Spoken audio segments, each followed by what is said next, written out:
საღამომშვიდობისა პირდაპირ ეთერშია ქრონიკა 8 საათზე ახალ ამბებს ხატია ხვათაძე და ლევან ჯავახიშვილი გაგაცნობთ. საღამომშვიდობისა. 2008 წლის აგვისტოს ომი და ახალი დეტალები, კონკრეტული გვარები, რომლებიც პარლამენტში საგამოძიებო კომისიის სხდომაზე გამოიკვეთა. შოვის სტიქიური უბედურება, ვაკის პარკში დაღუპული ბავშვის ტრაგედია, ხორავაც ქუჩაზე მომხდარი საზარელი მკვლელობა, საბერიო და ახლა უკვე ბათუმში მომხდარი ტრაგედია, რადიკალების სპეკულაციები დღის წესრიგის შესაქმნელად და პოლიტიკური კულების ჩასაწერად. საფინანსო საბიუჯეტო კომიტეტმა გრანტების შესახებ კანონპროექტი პირველი მოსმენით დაამტკიცა პარლამენტის ცვლილებებს დაჩქარებული წესით განიხილავს. საპარლამენტო უმრავლესობის სხდომა რაც საკითხებს განიხილავენ დეპუტატები პირდაპირ ჩართვა ქრონიკაში. USAID-ის და სახელმწიფო დეპარტამენტის მიერ დაფინანსებული 7 არასამთავრობო ორგანიზაცია, რომლებიც Deep State-ის მთავარ მოთამაშეებს წარმოადგენდნენ, ვის ამხელსელონ მასკი. ტრამპისა და პუტინის წარმომადგენლები საუდის არაბეთში შეხვდებიან, უკმაყოფილოა ზელენსკი, ევროკავშირი კი აღშფოთებულია.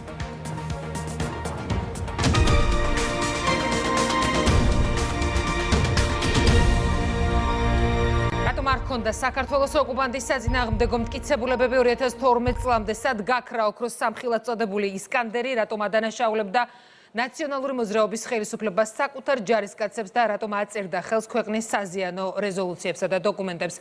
აგვისტოს ომი და უპასუხო კითხვები პარლამენტის საგამოძიებო კომისიის პირველი სხდომა სწორედ ამ თემის განხილვას მიეძღვნა. კომისიის წევრებმა იუსტიციის მინისტრის მოადგილეს მოусმინეს. პირველი განხილვისთანავე ამუშავდა ანტიპიარი და განსაკუთრებულად აქტიურობდნენ ყოფილი ხელისუფლების ის წარმომადგენლები, რომლებსაც შესაძლოა პროცესი შეეხოთ. ნინო არღლიანია პირდაპირ ეთერში. ხატია საპარლამენტო საგამოძიებო კომისიის პირველმა სხდომამ უკვე აჩვენა ვისაშინებს პროცესი, რომელიც საქართველოს პარლამენტში დღეს დაიწყო. რეჟიმის გასამართლების საკითხი ნაციონალური მოძრაობის ყოფილი და მოქმედი წევრების სიმშვიდეს არღვევს და ეს მკაფიოდ ჩანს იმ Facebook პოსტებში, რომელიც დღეს მას შემდეგ გამოქვეყნდა, რაც პარლამენტში საგამოძიებო კომისიის პირველი სხდომა გაიმართა. ყოფილი ხელისუფლების წარმომადგენელთა ნაწილი ამბობს, რომ კომისიასთან თანამშრომლობას არ აპირებს, თუმცა კანონი ამბობს, რომ კომისიასთან არ თანამშრომლობა კანონით ისჯება. ნაციონალური მოძრაობის გასამართლებას საპარლამენტო საგამოძიებო კომისია აგვისტოს ომის დროს ჩადენილი დანაშაულების მოკვლევით იწყებს. იუსტიციის მინისტრის მოადგილემ დღეს კომისიას უთხრა, რომ 2012 წელს ქართულ ოცნებას ევროპის ყველა სამართლებრივ ინსტანციაში დახვდა მოცემულობა, რომ საქართველოს რუსეთის წინააღმდეგ არ ჰქონდა მტკიცებულებები, საქართველო თავად აღიარებდა საერთაშორისო სამართლის დარღვევას, ხელს აწერდა რეზოლუცია, სადაც ქართულ ჯარისკაცებს ომის დანაშაულს აბრალებდა. ყველა ეს ნაბიჯი რუსეთის სასარგებლოდ და საქართველოს საზიანოდ მუშაობდა. 2008 წლის პირველი თვეებიდან მოყოლებული გარკვეულწილად ქართული მხარეც მაშინდელი ხელისუფლება აღიარებდა, რომ კი ორივე მხარემ გარკვეული დარღვევები ჩაიდინა, არათუ გარკვეული დარღვევები ომის დანაშაული ჩაიდინა და როდესაც ჩვენ გვიწევდა ამ საქმეზე მუშაობა, ამოცანა იყო ის, რომ ერთი მხრივ დაგვედგინა რუსეთის ფედერაციის პასუხისმგებლობა, მაგრამ მეორე მხრივ როგორღაც ჩვენი ჯარისკაცების ღირსება აგვედგინა და ეს დაბრალება იმის, რომ მათ ჩაიდინეს ომის დანაშაული, როგორღაც ამისგან გადაგვერჩინა ჩვენი სახელმწიფო და საბედნიეროდ მოხერხდა ისე, რომ როგორც სტრასბურგის სასამართლოში, ისე ჰააგის სასამართლოში, სისხლის სამართლის საერთაშორისო სასამართლოში ყველა დავა დასრულდა საქართველოს გამარჯვებით. 2012 წლის შემდეგ საქართველოს არა მხოლოდ რუსეთის პასუხისმგებლობის დადგენა, არამედ ქართველი სამხედროების დაცვა უწევდა, რადგან სწორედ ნაციონალური მოძრაობის ხელისუფლება ქართულ ჯარისკაცებს სხვადასხვა რეზოლუციით ომის დანაშაულს აბრალებდა. საქართველოს წინააღმდეგ ამ დოკუმენტების გარდა რუსეთი მაშინდელი თავდაცვის მინისტრის მოადგილის განცხადებას იყენებდა, რომლის მიხედვითაც ბათუ ქუთელია ამბობდა, რომ ქართულ სოფლებში საქართველოდან გასროლილი ჭურვები ჩამოვარდა. მაშინდელი ხელისუფლების პირობებში თავდაცვის მინისტრის მოადგილეს ჰქონდა Human Rights Watch-ისთვის მიცემული ინტერვიუ, სადაც ის ფაქტობრივად აღიარებდა, რომ ქართულ დასახლებულ პუნქტებში ჩამოცვივდა საქართველოდან გასროლილი ჭურვები. რუსეთის ფედერაციამ წარმოადგინა არგუმენტად კონტრმტკიცებულებად აი ეს ინტერვიუ, რომელიც არ იყო უბრალოდ ვინმე პოლიტიკოსის გაკეთებული, ეს იყო თავდაცვის მინისტრის მოადგილის გაკეთებული შეფასება. ბათუკუთელიას ინტერვიუ უკვე აღნიშნა, რომ პირდაპირ ციტირებულია და გადატანილია სტრასბურგის სასამართლოში, როდესაც აი ქართული დასახლებული პუნქტების დაბომბვაზე საუბარი, ვის მხრიდან შესაძლოა დაბომბილიყო ნამდვილად რუსების მხრიდან თუ რაიმე შეცდომის თუ სხვა გარემოების გამო შეიძლება ქართული ჭურვებიც ჩამოვარდნილიყო. მაშინ როცა იუსტიციის სამინისტრო ნაციონალური მოძრაობის გაფუჭებული საქმის გამოსწორებას საერთაშორისო სასამართლოში ცდილობდა, ქართული არასამთავრობო ორგანიზაცია იმავე სასამართლოში რუსეთის სასარგებლო სარჩელით შევიდა. საია სიკორსკის საქმით ამბობდა, რომ საქართველოდან გასროლილი გრადით დაიღუპა მშვიდობიანი მოსახლეობა. ამ საქმის წაგების შემთხვევაში დგინდებოდა, რომ საქმე ჰქონდათ გენოციდთან, რითაც ტერიტორიული მთლიანობის აღდგენის საკითხი დიდი კითხვის ნიშნის ქვეშ დგებოდა. მტკიცებულებები არ არის, ომი ტელეფონით აწარმოალა მის მავანმა. 10 აგვისტოს ბრძანება დედანი არ არის. უშიშ გაეროში უშიშროების საბჭოს არქივში გვჭირდება დოკუმენტების ძიება ქართულ ხალხს. იყო თუ არა სამუშაო დღეები, როდესაც თქვენ, იმიტომ რომ მაშინ თქვენ იყავით ასევე მთავრობის აგენტი, რომ ეს თქვენ გეჩვენებოდათ, რომ საერთოდ გადაულახავია. ყველაზე ესეთი დიდი სირთულე ჩემი გადმოსახედიდან იყო ის, რომ ერთი მხრივ მოგეგო იმ ნაწილში, რაშიც შენ რუსეთს ედავებოდი და მოგეგო დიდწილად და ყველა დარღვა დაგედგინა, მაგრამ მეორე მხრივ არ წაგეგო არც ერთი საქმე. იმიტომ რომ ერთი წაგება უკვე ნიშნავდა, რომ მაგალითად სიპოლსის საქმის წაგება ნიშნავდა იმას, რომ საქართველოს გრადებით ცხინვალი დაბომბა და ეს შეიძლება საკმარისი ყოფილიყო უკვე რუსული ნარატივის გასამტკიცებლად, რომ ნამდვილად გენოციდის მცდელობები იყო საქართველოს მხრიდან. ანუ საი ამტკიცებდა, რომ ქართველები გენოციდს უწყობდნენ საკუთარ მოსახლეობას? საჩურის მთელი არსი იყო ის, რომ მათი ბრალდება იყო, რომ საქართველოსდან გასროლილი ჭურვით, ამ გრადით მოხდა მოსახლეობის გარდაცვალება. მშვიდობიანი მოსახლეობის გარდაცვალება და ეს ორი რაღაც ერთმანეთში უკვე ავსებდა, თუ ამ საქმეზე სტრასბურგი დაადგენდა, რომ ქართველებმა ნამდვილად ისროლეს ცხინვალში დასახლებულ პუნქტში ისეთი იარაღი, რომლის გამოყენებაც არ შეიძლებოდა, ეს უკვე შეავსებდა რუსულ ნარატივს გენოციდის მოწყობასთან დაკავშირებით. ისკანდერი, რომელიც ქართული მხარისთვის ოქროს მტკიცებულება იყო, არათუ საქმეში საქართველოშიც არ იყო. ნაციონალურმა მოძრაობამ კი არაფერი გააკეთა მის მოსაძებნად არადა. სწორედ ეს ადასტურებდა, რომ რუსეთმა ის მშვიდობიანი მოქალაქეების წინააღმდეგ გამოიყენა. მტკიცებულებას საქართველომ მხოლოდ 2012 წლის შემდეგ მიაკვლია. ისკანდერი რუსეთის ფედერაციამ გამოიყენა 2008 წლის 12 აგვისტოს. 12 აგვისტო არის მნიშვნელოვანი, რადგან ეს არის პერიოდი, როდესაც ქართულ მხარეს უკვე 10 აგვისტოდან მოყოლებული ცალმხრივად აქვს საბრძოლო მოქმედებები შეწყვეტილი, გორში აღარ იმყოფება სამხედრო ტექნიკა და ფაქტობრივად იქ არის მხოლოდ მშვიდობიანი მოსახლეობა. ეს იყო ოქროს მტკიცებულება, რომელსაც უნდა დაედასტურებინა, რომ საქართველოს მოსახლეობის წინააღმდეგ, მშვიდობიანი მოსახლეობის წინააღმდეგ იქნა გამოყენებული დამიზნებით, განზრახვით ეს კასეტური იარაღი. წლები დაჭირდა საქართველოს მთავრობას, იუსტიციის სამინისტროს, რომ აი ამ ნარჩენებისთვის მიეკვლია, საქართველოში დაებრუნებინა და ჩვენ მოგვესწრო, სანამ ეს სასამართლოები საკუთარ გადაწყვეტილებას გამოიტანდნენ, მოგვესწრო ამ ოქროს მტკიცებულების წარდგენა. სტრასბურგის ევროპის მართლმსაჯულების და ევროპის სისხლის სამართლის სასამართლოებში საქართველოს ოკუპანტის წინააღმდეგ დავების მოგება მხოლოდ 2012 წლის შემდეგ მოახერხა. არსებობდა არაერთი დოკუმენტი, რომელიც 2012 წლამდე იყო შექმნილი და პირდაპირ ხელს ადებდა ქართულ სახელმწიფოსა და მის ჯარს, რომ არა რუსეთი, არამედ საქართველო იყო დამნაშავე. ასეთ ვითარებაში გადაიბარა ქართულმა ოცნებამ ეს საქმეები და შემდეგ, როგორც თქვენვე დაადასტურეთ, ეს ყველაფერი შეტრიალდა სიმართლისკენ. ICJ-ში, როცა დავაწააგო საქართველომ 2011 წელს, ვინ წარმოადგენდა საქართველოს სახელმწიფოს. ქართულ მხარეს მაშინაც საერთაშორისო სასამართლოებში წარმოადგენდა იუსტიციის სამინისტრო. მინისტრის მოადგილე, რომელიც კურატორობდა, იყო ქალბატონი თინა ბურჯალიანი. მინისტრი იმ პერიოდში არ მინდა შეცდომა შევიდე 2008 წელი იყო.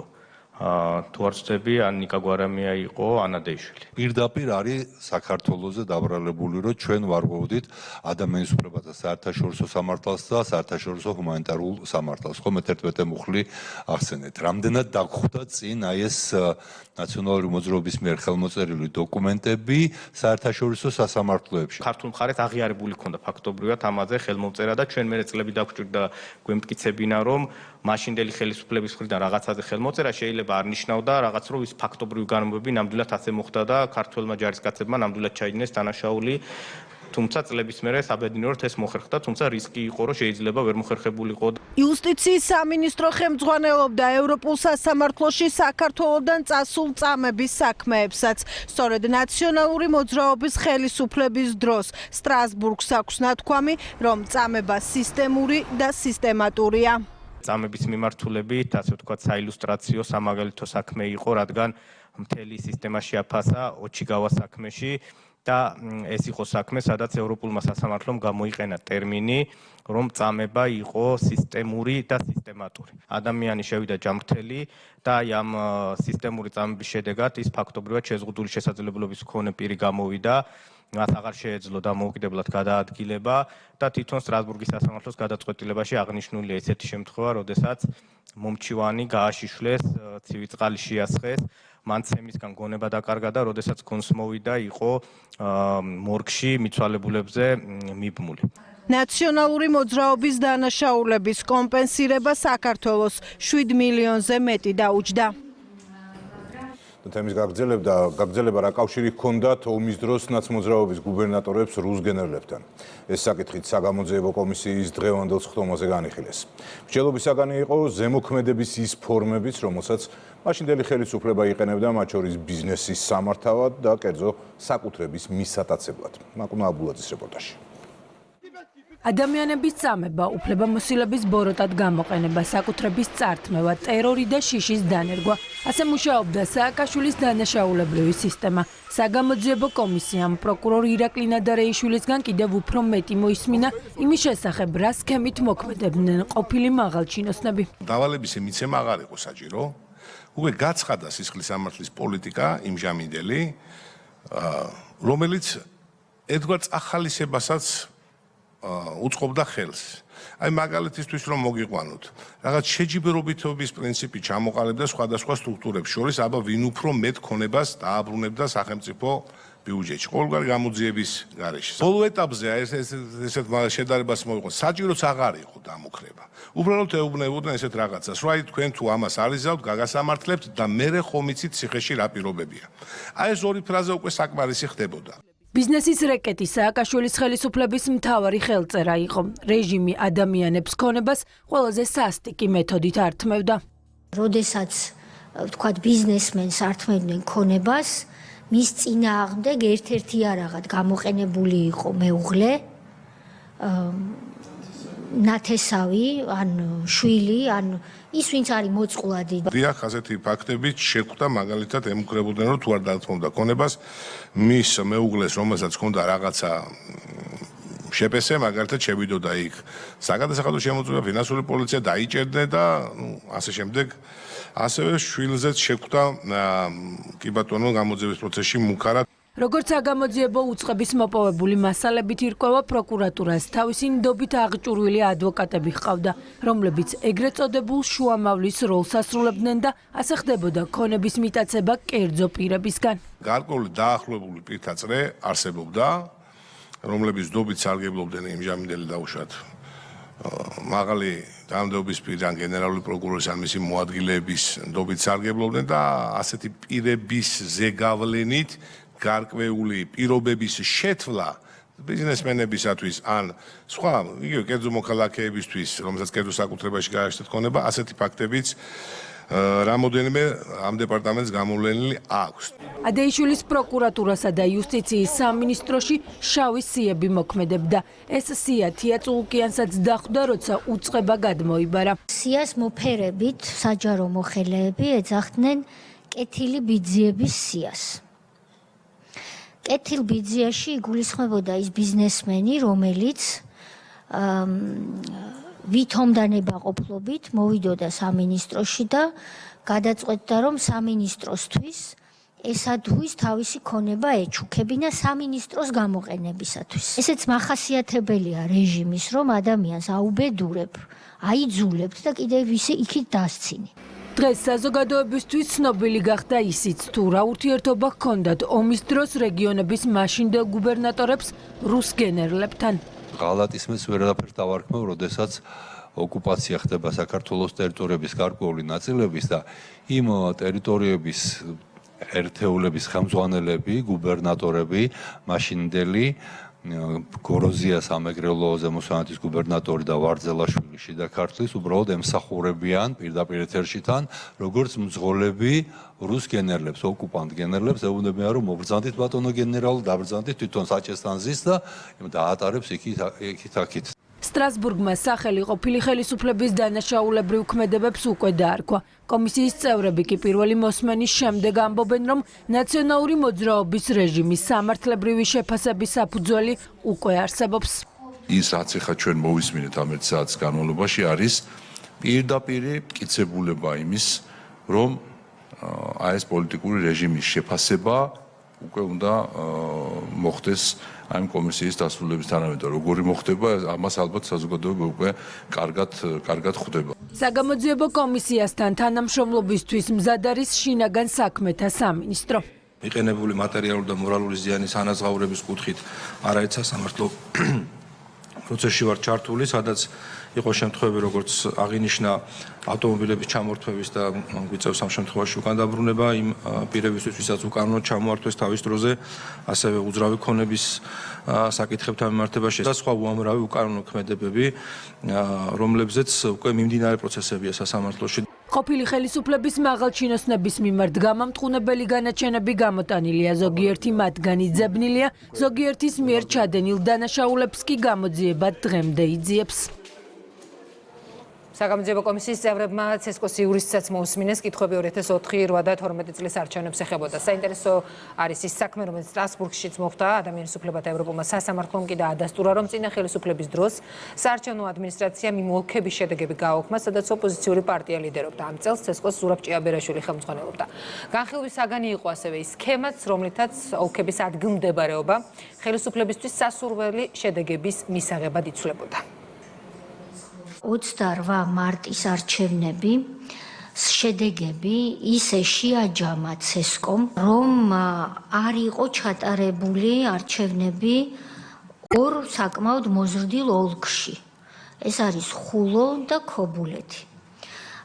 ამით 60,000 ამომრჩეველი იქნა გარიცხული ლეიბორისტულმა პარტიამ ასე შეჯამებულ არჩევნებში.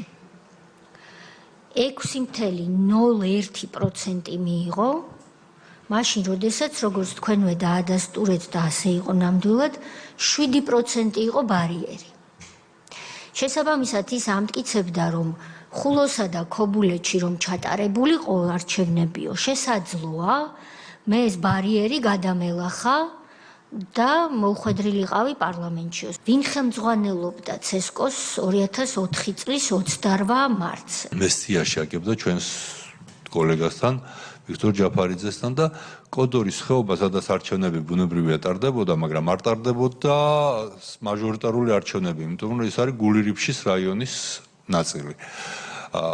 სწორედ აი ამ საარჩევნო მიზნით მხოლოდ ერთჯერადად შემოერთეს მესტიას და იქ განლაგებულ 3,000 ჯარისკაცის ხმა წამოიღეს მესტიაში. 3,000-ივე ხმა იყო ერთ კანდიდატზე, ნაციონალური მოძრაობის კანდიდატზე მიცემული და 3,000 ხმა მთლიანად წყვეტს მესტიაში არჩევნების ბეწს. შემაჯამებელი ოქმის თანახმად მითითებულია ის, რომ ნამდვილად ქობულეთისა და ხულოს ოლქებში გაუქმდა შედეგები საარჩევნო კოდექსის მოთხოვნათა უხეში დარღვევის გამო, თუმცა სხვა რაიმე დამატებითი კონკრეტიკა არ არის მითითებული. შემაჯამებელ ოქმს ხელს აწერს კომისიის თავმჯდომარე ზურაბ ჭიაბერაშვილი. სტრასბურგის სასამართლო ამბობს ასეთ რამეს. 129 აბზაცში. ხულოსა და ქობულეთში არჩევნების შედეგების გაუქმებით ცენტრალურმა საარჩევნო კომისიამ არა მხოლოდ გადააჭარბა თავის უფლებამოსილებას, არამედ უფრო მეტიც ის ასე მოიქცა ისე და იმგვარად, რომ ყველანაირი შესაძლებლობა სამართლებრივი მისაგებლისა და სასამართლო გამოძიების გამორიცხა თავისი ქმედებით. ეს არის უმძიმესი აბზაცი. შოუს სტიქიური უბედურება ვაკის პარკში დაღუპული ბავშვის ტრაგედია, საზარელი მკვლელობა ხორავას ქუჩაზე საბერიო და ახლა უკვე ტრაგედია ბათუმში. სპეკულაცია პოლიტიკური მიზნებისთვის გრძელდება, ვიდრე გამოძიება მუშაობს და ქვეყანა გლოვობს, ოპოზიცია საკუთარ დღის წესრიგს სწორედ უბედურებაზე აშენებს. მეგინ არსავიძის რეპორტაჟი. რადიკალური ოპოზიციის მორალურ ღირებულებებში ისევ არაფერი შეცვლილა. ტრაგედიებით სპეკულაცია კვლავ მათი ხელწერაა. ამჯერად ცდილობენ პოლიტიკური მიზნებისთვის ბათუმში მომხდარი ტრაგიკული შემთხვევა გამოიყენონ. ვიწრო პარტიულ დღის წესრიგზე ორიენტირებულები მეთოდებსაც არ ცვლიან. ისევ სურთ გამოძიების პროცესის დისკრედიტაცია და ყველაფრის პოლიტიკასთან დაკავშირება. ამ პროცესში ჩართულები არიან მათი ტელევიზიებიც. ყველა მიზეზი რატომაც ხდება ეს ტრაგედიები, სინამდვილეში დანაშაულები არის პოლიტიკური. მე არც გამოძიებას არ ვენდობი, რომ იქ რამე სიმართლე გაირკვევა. ოპოზიციის ლიდერები ქრონიკის კითხვებს არ პასუხობენ, ვიდრე ისინი ტრაგედიებში პოლიტიკურ სარგებელს ეძებენ. ბათუმში მომხდარ ფაქტზე საკანონმდებლო ორგანოში ისაუბრეს. ჯანმრთელობის დაცვისა და სოციალურ საკითხთა კომიტეტის წევრებმა დაღუპულ არასრულწლოვანთა ოჯახებს სამძიმარი გამოუცხადეს და ოპოზიციის სპეკულაციებზე გაამახვილეს ყურადღება. მინდა ვისარგებლო შემთხვევით და სამძიმარი გამოუცხადო ტრაგიკულად დაღუპული ბავშვების ოჯახებს. აქვე მიმართავ სწორედ ადამიანურობისაგან დაცლილთ, რომ შეეშვით ტრაგედიებით საზრდოობას. აჭარის მთავრობამ სწორედ იმ მოტივით, რომ ეს 6000 ოჯახი, მათ შორის 1750 ბავშვი ცხოვრობდა საფრთხის შემცველ გარემოში, მიიღო მართლა უპრეცედენტო გადაწყვეტილება, გამონახა ყველა რესურსი იმისთვის, რომ 1600 ოჯახისათვის აეშენებია უსაფრთხო საცხოვრისი. პარლამენტი და ჩვენი კომიტეტი სრულად ვიზიარებთ იმ დიდ წუხარებას, რაც უცნების ქალაქში მცხოვრებ ოჯახს და იქ მცხოვრებ ადამიანს დაატყდა, რა თქმა უნდა, თითოეულ ჩვენგანისთვის მიუღებელია სხვის უბედურებაზე პოლიტიკური ნიშნით რაღაც ქულების დაწერა. ამავე ხდომაზე შინაგან საქმეთა მინისტრის მოადგილემ მიმდინარე გამოძიებაზე ისაუბრა. ნამდვილად ძიმე ფაქტი იყო უსამძიმრებ გარდაცვლილის ოჯახს და ჩვენი მხრივ შინაგან საქმეთა სამინისტრო გააკეთებს ყველაფერს იმისათვის, რომ გამოძიების ფარგლებში დადგინდეს ის რეალობა, რაც მოხდა და თუ იმე პასუხისმგებლობა იყო ეს ყველაფერი, რა თქმა უნდა, შესაბამისი ღონისძიებები იქნება გატარებული. სახელმწიფო გუნდისთვის ოპოზიციის ქმედებები ამორალურია. მართო პარტიაში გაიხსენეს თუ როგორი იყო რადიკალების განცხადებები, როგორც ჩაქარაშვილის თუ ბაჩალიაშვილის საქმეებზე, ისე ვაკის პარკსა თუ შოუში მომხდარ ტრაგედიებზე. ნებისმიერ ესეთ შემთხვევას სამწუხაროდ ჩვენი ოპონენტები იყენებენ რაღაცა პოლიტიკური დღის წესრიგისთვის და არც გამოძიებას არ ელოდებიან და არ ვიცი განცდა მაქვს, მე ძალიან მინდა რომ ვცდებოდე, მაგრამ განცდა მაქვს რომ უხარიათ, როდესაც ასეთი ტიპის ტრაგედია ხდება ჩვენ ქვეყანაში და ეს არის რა თქმა უნდა ყოველად მიუღებელი, ამორალური და ამაზრზენი მათი მხრიდან. კიდევ ერთხელ მინდა მიუსამძიმრო ოჯახის წევრებს, სიტყვები არ კმარა და ვერ ვძებნით სათანადოდ სიტყვებს, რომ უკიდეგანო ტრაგედია გამოვხატოთ. აი ეს ყველაფერი არის ცდილობა გამოიყენოს რადიკალურმა ოპოზიციამ საკუთარი პარტიული ქულების დასაწერად. ეს არ არის პირველი შემთხვევა. არ ვიცი როგორ შეიძლება რომ ადამიანებმა დაკარგონ ადამიანობა, არ შეიძლება როგორც ასეთი სისხლზე და გარდაცვლებზე დაგეშილი ადამიანები, სვავებივით არიან ეს ადამიანები, ცდილობენ რომ თავიანთი პოლიტიკური მიზნების მისაღწევად ყველა ბინძური გზა და ხერხი გამოიყენონ, მათ შორის არ ეთაკილებათ რომ გარდაცვლილი ადამიანების ბავშვების სახელები გამოიყენონ თავიანთი მიზნებისთვის და ყველაზე მეტად ამაზრზენი ის არის რომ ეს არ ხდება ერთხელ თუ ორჯერ და ჩვენ გვაქვს არაერთი შემთხვევა. ოპოზიცია პოლიტიკურად ისეა განულებული, რომ მაშვალ რგოლად ესახება ისეთი შემთხვევებიც კი, რომლით გამოწვეული ტკივილიც თელ ერს აერთიანებს. ღია გამჭვირვალე და ქვეყნის ინტერესების შესაბამისად გაცემული დაფინანსება მთავრობის მიერ განსაზღვრული საჯარო სამართლის იურიდიული პირი, რომელსაც საზოგადოებრივი ორგანიზაციების მხარდაჭერის კომპეტენცია ექნება, ამავე მიზნით გრანტებსაც გასცემს. საფინანსო საბიუჯეტო კომიტეტმა გრანტების შესახებ კანონპროექტი დღეს პირველი მოსმენით დაამტკიცა. ცვლილებებს პარლამენტი დაჩქარებული წესით განიხილავს. მარიამ ბუღაძე გიამბობთ. გრანტების შესახებ კანონის მიღების შემდეგ სააგენტოს საქართველოს ბიუჯეტით ქვეყანაში მოქმედი საზოგადოებრივი ორგანიზაციების მხარდაჭერა დაევალება. ამისთვის კი მას გრანტების გაცემის შესაძლებლობა ექნება. არასამთავრობოებისთვის ერთადერთი პირობაა. მათი საქმიანობა უნდა ემთხვეოდეს ქვეყნის განვითარების პრიორიტეტულ მიმართულებებს. აღნიშნული სიკის ხელმძღვანელს ექნება ასევე შესაძლებლობა, რომ თავად დამოუკიდებლად განსაზღვროს და პროგრამული მიმართულებები გაწეროს კონკრეტული ღონისძიებისთვის, რა კონკრეტული მიზნისთვის გამოიყოფა გრანტი. ეს ბევრ მიზანს გულისხმობს, დაწყებული არაფორმალური განათლების ხელშეწყობიდან, ბიუჯეტის ხარჯვის კონტროლიდან, კლიმატის ცვლილებებიდან. ეს კანონი არ ზღუდავს მათ შესაძლებლობას სხვა დონორი ორგანიზაციებიდანაც მოიძიონ თანხები. სახელმწიფო გრანტის მართვის სააგენტოს წლევანდელი ბიუჯეტი 20 მილიონი ლარია. კონკურსები, რომელთაც სააგენტო გამოაცხადებს, იქნება ღია და გამჭვირვალე.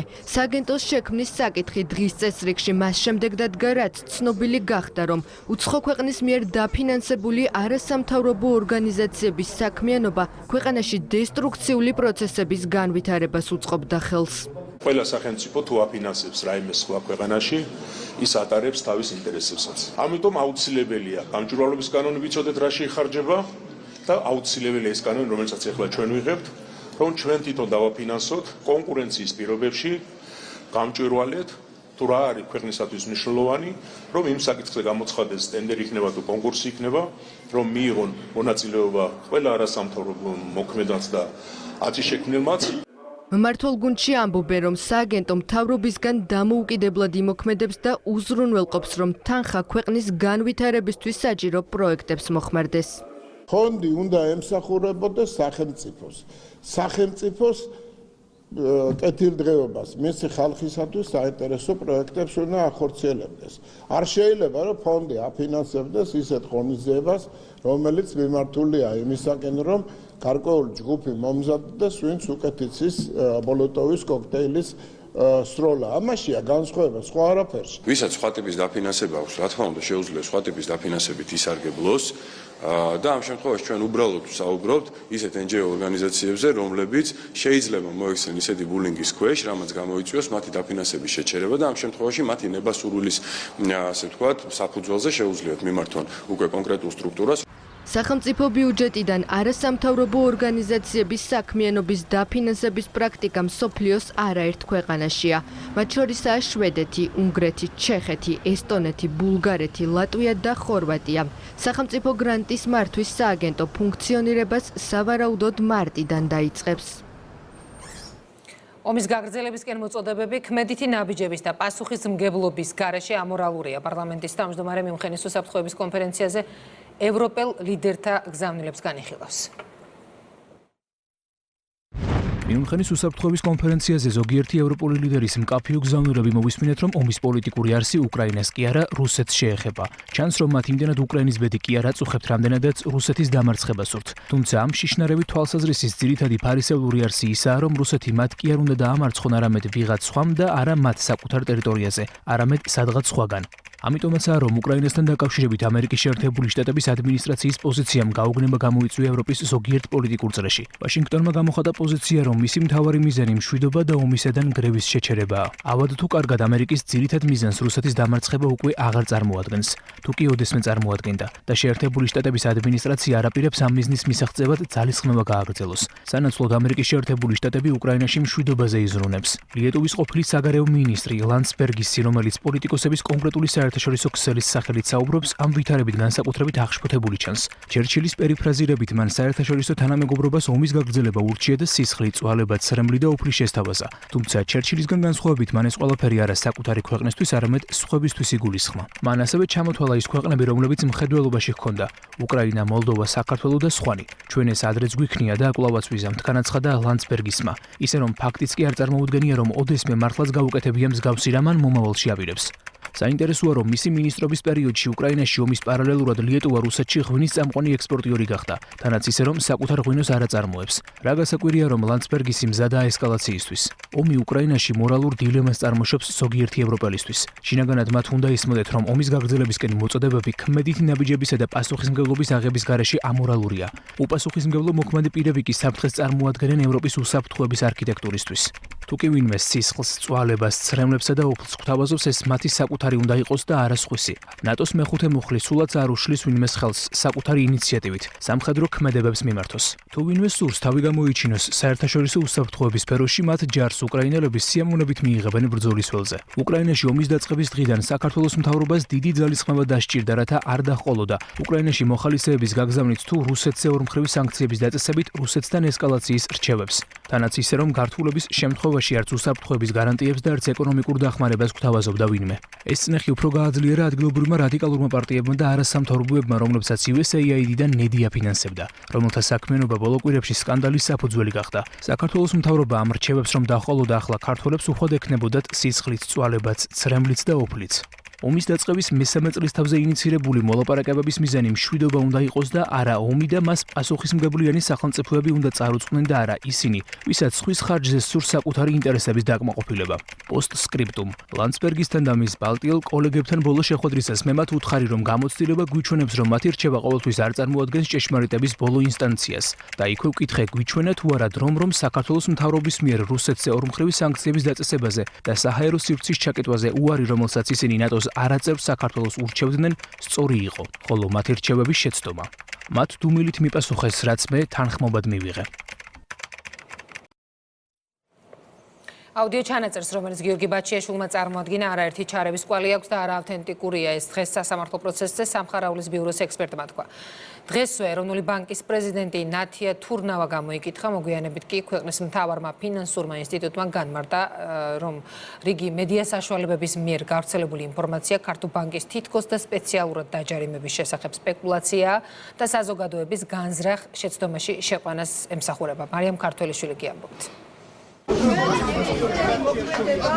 არის კანონით განპირობებული. კანონიერი თუ დასაჯარიმებელია ბანკი ვაჯარიმებთ, ვერც ერთი ბანკის ვერ გავაკეთებთ გამონაკლისს. ამ ბრალდებაზე აბსურდია რა. ქვეყნის მთავარი ფინანსური ინსტიტუტის პრეზიდენტის ნათია თურნავას სასამართლო პროცესზე დაკითხვა გიორგი ბაჩიაშვილმა მოითხოვა, თუმცა დაცვის მხარის მოლოდინი ეროვნული ბანკის პრეზიდენტის ჩვენებამ ვერ გაამართლა. ნათია თურნავამ სხდომაზე დაადასტურა, რომ დავაში ინვესტორს ბიძინა ივანიშვილი წარმოადგენს. გაირკვა ისიც, რომ ბაჩიაშვილისთვის გაცემული 5 მილიონის წარუმატებელი ინვესტიციის შემთხვევაში რისკებს საკუთარ თავზე ბიძინა ივანიშვილი იღებდა.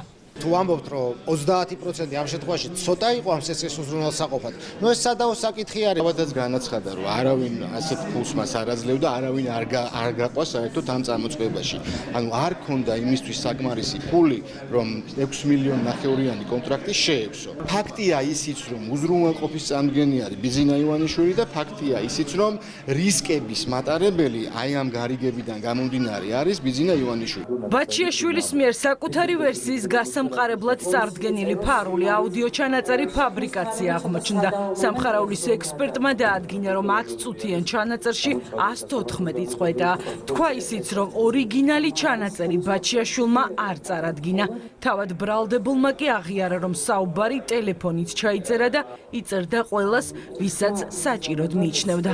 როდესაც ხდება ჭრა და ცვლილების შეტანა, ეს გარკვეული შინაარსის შეცვლის მიზნით ხდება. ეს როდესაც მონტაჟის ნიშნებია კატეგორიულად არ შეიძლება საიდენტიფიკაციო კვლევების გაგრძელება. ექსპერტი იტყუება,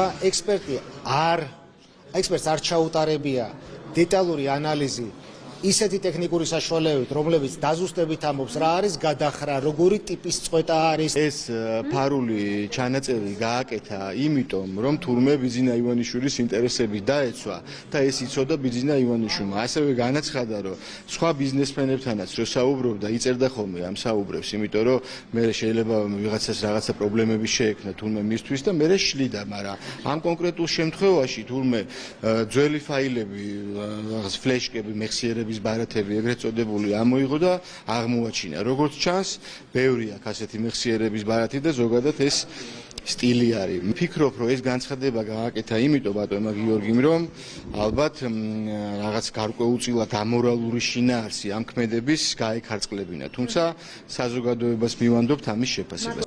სამართლებრივი საქმის პოლიტიკურ მოტივზე საუბრობს ბრალდებული, თუმცა მთავარ კითხვას, რატომ ჩაერთო პოლიტიკაში ბიტკოინების მითვისების საქმის შემდეგ არ აკონკრეტებს.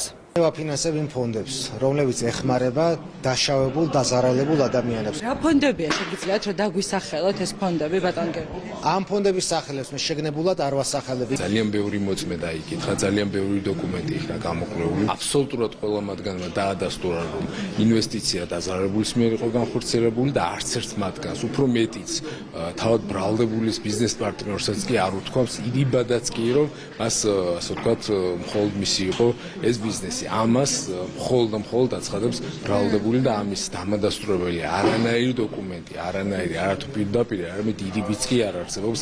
გიორგი ბაჩიაშვილს ქართული ოცნების დამფუძნებლის ბიძინა ივანიშვილის კრიპტოვალუტის მითვისებას ედავებიან. გამოძიებით დადგინდა, რომ ბაჩიაშვილმა ინვესტორის კუთვნილი 39 მილიონ დოლარზე მეტი ღირებულების ბიტკოინი მიითვისა. ბრალის დამტკიცების შემთხვევაში მას 9-დან 12 წლამდე პატიმრობა ემუქრება. ცოტა ხნის წინ უმრავლესობის ხდომა დასრულდა, სადაც მიმდინარე მოვლენები განიხილეს, ამ წუთებში კეთება განცხადებაც, რომელსაც პირდაპირ ეთერში თავაზობთ.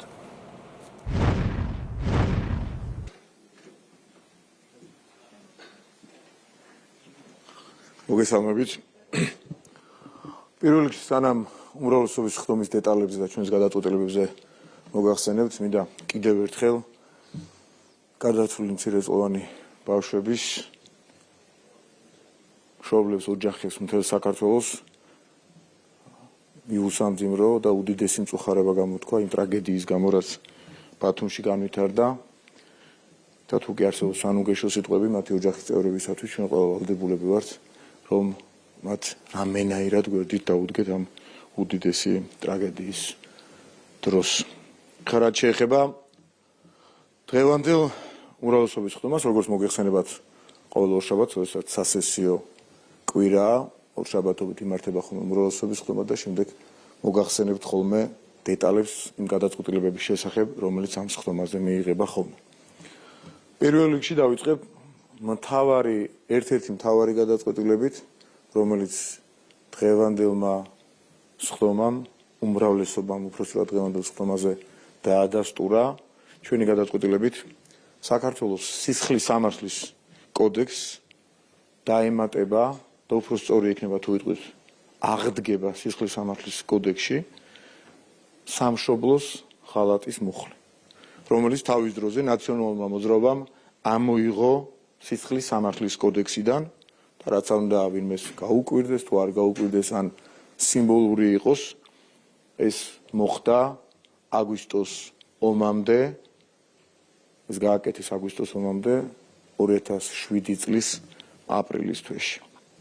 მიმდინარე კვირაში ასევე დაინიცირდება ფარასამერიკული კანონი, რომელთან დაკავშირებით ჩვენ მივიღეთ გადაწყვეტილება და წინა პერიოდში საზოგადოებას ვაცნობეთ, მედიის კანონი, რომელიც ძირითადად ფეიქ ნიუსებს შეეხება და იქნება ბრიტანული მოდელის პრინციპების გათვალისწინებით მიღებული, ასევე დარეგისტრირდება იმ კანონპროექტების პირველადი ვერსიები, რომლებიც შეეხება საჯარო სამსახურში უცხოური წყაროდან სარგებლის მიღების შეზღუდვას, NGO-ების ამოღებას ყველა კანონიდან, სადაც მათ სავალდებულო მონაწილეობაზეა საუბარი გადაწყვეტილებების მიღების პროცესში, სიპების ხელმძღვანელების დანიშვნის გამარტივებას, ანტინარკოტიკული კანონმდებლობის გამკაცრებას, არასრულწლოვანთა მართლმსაჯულებას, მიგრაციის შესახებ კანონმდებლობის გამკაცრებას. ამ პროექტების საბოლოო მიღებამდე რჩება მინიმუმ თვენახევარი და შესაბამისად ამ ვადისა მოხდება საქართველოს პარლამენტში კანონპროექტების დეტალური დამუშავება ამ პერიოდის განმავლობაში. ასევე ბევრი კითხვა ისმება ხოლმე იმ კანონთან დაკავშირებით, რომლის გაცილებით რბილ თუ გამარტივებულ ვერსიას 2 წლის განმავლობაში საქართველოში მოყვა უდიდესი ვნებათახელვა, ეს იყო და ეს არის გამჭვირვალობის კანონი, რომელიც უკვე მიღებულია ჩვენს მიერ და თქვენ ნახეთ, რაც უნდა პარადოქსული იყოს ეს ამბავი, ამასთან დაკავშირებით ინფორმაციის დამალვასაც კი ცდილობენ და არათუ პროტესტი, არამედ ფარას კანონის დაინიცირების ჩვენს მიერ გახმოვანებულ ამბავს იგნორის კი მოყვა ჩვენი ოპოზიციური, უბრალოდ აგენტურული პარტიების თუ იმ ადამიანების მხრიდან, რომლებიც 2 წლის განმავლობაში ქუჩაში აპროტესტებდნენ მისი გაცილებით მარტივი ვარიანტის მიღებას. ფარას დაინიცირებას, შემდეგ მიღებას და შემდეგ კი აღსრულებას აქვს რა თქმა უნდა პირველ რიგში სამართლებრივი და ასევე არ დაგიმალავთ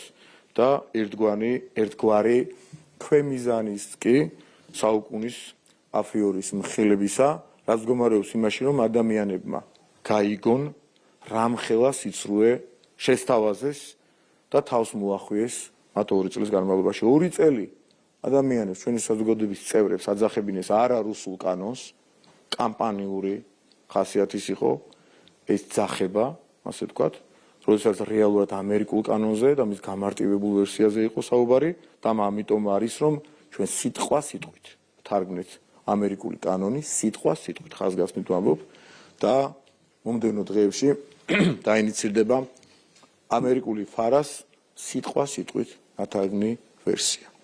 და მეორე სამართლებრივი და მთავარი მიზანი რა თქმა უნდა აქვს ის რომ საქართველოში ერთხელ და სამუდამოდ ქართულმა საზოგადოებამ იცოდეს უცხოეთიდან შემოსული რა თანხები, რა ხმარდება და არ მოხდეს ისე რომ USAID-ის 41.7 მილიონი ამერიკული დოლარი, საიდანაც მაგალითად 15 მილიონი ამერიკული დოლარი ახალგაზრდული მიმართულებით დაიხარჯა, ხმარდებოდეს რევოლუციურ მიზნებს ისე, რომ ამის შესახებ წარმოდგენაც კი არ ჰქონდეს საზოგადოებას. ბევრ ახალგაზრდას დღემდე ჰგონია, რომ თვითორგანიზებულ და გულწრფელი პროტესტის მონაწილეა, მაშინ როდესაც მათი ამ რწმენის ჩამოყალიბებაზე 10-ობით მილიონი ამერიკული დოლარი დაიხარჯა საქართველოში. ამიტომ ჩვენ მივიღებთ ფარას ამერიკულ ვერსიას, უბრალოდ ამერიკულ ვერსიას გამჭვირვალობის კანონისა და ამისთვის ჩვენ გვექნება არც დავშკაროთ და ჩვენ გვექნება თქვენ ნახევარი. და სხვა კანონებსაც, რომლის ინიციატივაც დავაყენეთ. წინა ბრიფინგზე მე ვიყავი ამის მომხსენებელი თქვენს წინაშე საზოგადოების წინაშე და მომდევნო კვირიდან უკვე აქტიური მუშაობა დაიწყება ამ კანონპროექტების საბოლოო სახის მინიჭებაზე, ასე ვთქვათ. მოგესალმებით, ანუ კიჩხეკვაძე ტელეკომპანია იმედი. ბატონო მამუკა, რამდენიმე კითხვა მექნება საგამოძიებო კომისიით დავიწყებ და პირველი ნაწილი იქნება ომის ნაწილი. დღეს რამდენიმე დეტალი გამოიკვეთა, კონკრეტული სახელები და გვარები დასახელდა. ასევე ვნახეთ, რომ საიაზე იყო საუბარი, რა მოლოდინები გაქვთ, რას მოგცემს ეს გამოძიება ომის ნაწილზე. თქვენ ნახეთ, რომ საგამოძიებო კომისიის წარმომადგენლებმა პრაქტიკულად უწყებების ხელმძღვანელ პირებს თანამშრომლებს თან გადაწყვიტეს გასაუბრება პირველ რიგში გარკვეული მიმართულებები აეღოთ და აქაც კი მათ მონათხრობშიც კი უდიდესი მავნებლობა გამოიკვეთა წინა რეჟიმებისა. აქ ომთან დაკავშირებით იყო საუბარი დღეს ნახეთ, ჩამორთმეულ ქონებებთან იყო დაკავშირებული. თქვენ წარმოიდგინეთ, რამდენად მძიმეა ეს ყველაფერი, რომ ემოციის გარეშე უწყებების თანამშრომლებსაც კი ვერ უსმეს ადამიანი, მაშინ როდესაც ჩვენ მაგალითად რამდენიმე ათეული მოკლული ადამიანი შეიძლება ესე ჩამოთვალოთ ზეპირად და გაგვიჭირდეს, მაგრამ ასეთები იყვნენ ასეულობით. და ამ რეჟიმის წარმომადგენლები დღეს ვიღაცას რაღაცაში ამონათებენ. რამდენად მძიმეა მათი წარსული, ატყობს და მომავალიც. ამასთან დაკავშირებით ჩვენ შეგვიძლია ასე პოლიტიკური შეფასება გავაკეთოთ, მაგრამ მეორეა სამართლებრივი შეფასება, თუ რამდენად მძიმე წარსულის ადამიანები ცდილობენ საქართველოში ხელისუფლებაში დაბრუნებას და სახელისუფლებო ბერკეტის ხელში ჩაგდებას, რომ კიდევ უარესი გააკეთონ, იმიტომ რომ დამერწმუნეთ ძალიან ნანობენ ამ ბერკეტის ხელიდან გაშვებას. აქედან გამომდინარე, უდიდესი პოლიტიკური, სამართლებრივი, მორალური მნიშვნელობა აქვს იმას, რომ კომისიამ გარდა იმისა, რაც ჩვენ უკვე ვიცით, გამოკვეთოს საერთო ჯამში რა ხდებოდა ამ ქვეყანაში 2012 წლამდე, თავისი სახელი დაარქვას და ხშირად ვახსენებ და კიდევ ერთხელ გავიმეორებ, როგორ ნიურნბერგის პროცესზე გამოიკვეთა და სახელი დაერქვა, ასე ფაშისტები რას აკეთებდნენ, ცალკე აღებული ბევრმა და ყველაფერი იცოდა შეიძლება. მაგრამ ბევრიც შეიძლება რაღაცამ არ იცოდა. როდესაც თავისი სახელი დაერქვა ყველაფერს, მათ შორის ამ ყველაფერს მიეცა წინა პერიოდის გამოცდილებით აგერ გერმანიის მაგალითზე სამართლებრივი შეფასება, დღეს ალბათ რბილად ვთქვა და გაუჭირდება ვიღაცას პარტიის შექმნა, რომლის ფაშისტურ მიზნებზე ილაპარაკებდა ვინმე. ამას ყველა ერიდება და ბუნებრივად შეუძლებელია ამის გაკეთება როგორც სამართლებრივად, ისე მორალურად და ასე შემდეგ. ასეთივე სწორი სამართლებრივი, ფაქტობრივი შეფასება უნდა მიეცეს იმ რეჟიმს, რომლის წარმომადგენლები, აგერ ქართულის ასეთი ერთი კარგი სიტყვა გვაქვს, ყელყელაობენ დღეს და მორალზე და რაღაცებზე მიუთითებენ სხვებს. ასევე საუბარი იყო დღევანდელი კომისიის ფარგლებში არჩევნების ნაწილზე და აქაც რამდენიმე დეტალი გამოიკვეთა, მაგალითად ის, რომ ოლქები იქმნებოდა ისე, როგორც ნაციონალურ მოძრაობას აწყობდა, ასევე წინა ხელისუფლების დროს ცენტრალური საარჩევნო კომისიის წარმომადგენლები პირადად იბარებდნენ ამ მომრჩევლებს, ხდებოდა დაშინება, ასევე მაგალითად იყო მოყვანილი სატელევიზიო ანძების დაპატიმრება. ამ კუთხით რას გვეტყვით, როგორ შეაფასებთ? ხათაშვილის რამდენიმე დეტალი ამოვარდა ისეთი, რომელიც დარწმუნებული ვარ საზოგადოების 99%-ს არც კი ახსოვდა. მეც არ მახსოვდა მაგალითად ისეთი დეტალები ამოვარდა, თუმცა ეს არ არის ყველაზე უარესი დანაშაული, რაც ნაციონალურ მოძრაობამ ჩაიდინა, მაგრამ ძალიან მნიშვნელოვანი, ერთ-ერთი ყველაზე მნიშვნელოვანი თემაა და ადამიანები, რომლებიც ასე უბრალოდ ოლქებს აუქმებდნენ, საერთოდ აღარ ატარებდნენ იმ ოლქებში არჩევნებს. ეს ადამიანები ყოველგვარი მტკიცებულების გარეშე ვიღაცას უმტკიცებენ, რომ არჩევნები გაყავდა. უბრალოდ ასე ამბობენ. არასრულ კანონს არჩევნები გაყავდა და 1000 სისულელეს ისე რომ მტკიცებულებები კი არა, არგუმენტის მტკიცებულების გარეშე არგუმენტი ხო არ არსებობს, მაგრამ არგუმენტიც კი ოდნავ სერიოზული არ აქვს. და ის ხალხი ლაპარაკობს ამაზე, ის ხალხი გაბრალებს ამ ყველაფერს, იმ ხალხს ვთხოვთ ჩვენს ამ არასერიოზულობაში ვართ ამავე დროს ჩვენ შესულები პრაქტიკულად, რომ ჩვენ იმ ხალხს ვთხოვთ 300,000 ხმის გაყალბებასთან, ეს ვირტუალურ გაყალბებასთან, მოდელირებულ გაყალბებასთან, მათ ტვინებში მოფიქრებულ გაყალბებასთან დაკავშირებულ მტკიცებულებებს, რომლებიც ოლქებს აუქმებდნენ და მე აღარ ატარებდნენ უბრალოდ. გახსოვთ ხო 2008 წელს არჩევნები, ბევრს ახსოვს ალბათ, პრეზიდენტის არჩევნები უბრალოდ ესე გადაწერეს თავის შუაზე და ლევონ გაჩიცილაძე იყო პრეზიდენტი. და მაინც მიხეილ სააკაშვილი გახდა. აი ამის ავტორები ყოველგვარი მტკიცებულების გარეშე რაღაცებს ლაპარაკობენ და ლეგიტიმაციას გვიწუნებენ ჩვენ აქ. და რაც ყველაზე მთავარია, ესენი არაფერს წარმოადგენენ. მათი პატრონები ავალებენ ამას. უფრო დიდი ფიგურები და ძალები არიან ამაში ჩართულები და ამ ძალებსაც უნდა ვუთხრათ ჩვენ, რომ ამ ქვეყანაში თავის სახელი ერქმევა ყველაფერს. მტკიცებულების გარეშე. აი ესე მოგაფრინდება თავში, რომ იტყვიან და დააბრალებ ვიღაცას რაღაცას და გაყალბებული არჩევნები იძახებ. ამას მტკიცებულება ჭირდება. მტკიცებულებები გაინტერესებთ? აგერ ნახეთ, როგორ უნდა შეიქმნას მტკიცებულებები. იმიტომ რომ მტკიცებულება ვერ შეიქმნება იმაზე, რაც არ არსებობს, მაგრამ რაც არსებობს, აგერ დღესვე ამოვარდა ერთი ისეთი მტკიცებულება, რომელიც არ თუ გაყალბებას სისტემურ დანაშაულს ამ მიმართულებით ადასტურებდა, თუმცა 10,000 ჯერ რთული მოსასმენი ამბები გველოდება ალბათ წინ, იმიტომ რომ ასეც არ ერიდებოდნენ. ოპოზიცია ტრაგედიების სპეკულაციას აგრძელებს და ახლა მათი სპეკულაციების მთავარი საგანი არის ბათუმში მომხდარი უმძიმესი ტრაგედია. ნახეთ ჩვენ მათი განცხადებები, რაზე მიუთითებს თქვენთვის მათი ზმედება? რაზე მიუთითებს ერთია და მეორეა სპეკულაციის ხარისხი და სიბინძურის ხარისხი ამაში სად იკვეთება, იცით? მე ამასთან დაკავშირებით Facebook პოსტიც დავწერე. მე არ ვამბობ და შეიძლება ჩემი მხრიდან გასაკვირიც იყოს ეს ამის თქმა, მაგრამ ზედმი წევრით რომ დავიცვა ობიექტურობა, მე არ ვამბობ, რომ არ უნდა მოიძიო თუ რამე იყო ისეთი, თუ რაიმე იყო ისეთი, რამაც შეიძლება და რასაც შეეძლო კიდევ უფრო სწორად ასეთი შედეგის თავიდან აცილება. უნდა მოიძიო და ბოლომდე უნდა ჩაყვე. ოპოზიციაც, ჟურნალისტიც, გამოძიებაც ყველას ვალდებულება. თუ ასეთი იყო, რა თქმა უნდა, თუ არ იყო, არ უნდა მოიგონო, თუ იყო, უნდა მოიძიო ბოლომდე. ყველას ვალდებულება. მაგრამ როგორც კი შენ აპრიორი თავიდანვე იგონებ ამბებს, ხან ჯარცე წავიდნენ იგონებ, იტყუები, ხან იქ მშენებლობა მიმდინარეობდაო, ხან საძირკველი იყო გაჭრილიო და იქ ჩავარდნენ და ეს თხრილი იყო, რომ იგონებ, უკვე კარგავ. ადეკვატურობას კი არა, მორალურ უფლებასაც კი საერთოდ ამ თემას შეეხო. ამხელა ტრაგედია მოხდა და პირველ წუთებში ამ ტრაგედიიდან დაკავებული ხარ იმით, რომ რაღაცა მოიგონო, რომ შემდეგ ვიღაცას რაღაცა დააბრალო. ჩაყევი ბოლომდე, ვინმეს არ ეგონოს, რომ ან მე, ან სხვა ხელისუფლების რომელიმე წარმომადგენელი უკრძალავდეს ვინმეს ამბის გამოძიებას, მოძიებას, მოკვლევას, სამართალდამცავმა თავის საქმე უნდა გააკეთოს აქ და კრიტიკოსმა თუ ამისი თან ლეგიტიმაციას გააჩნია, მით უმეტეს მედიის წარმომადგენელმა ყველაფერი უნდა მოიძიოს.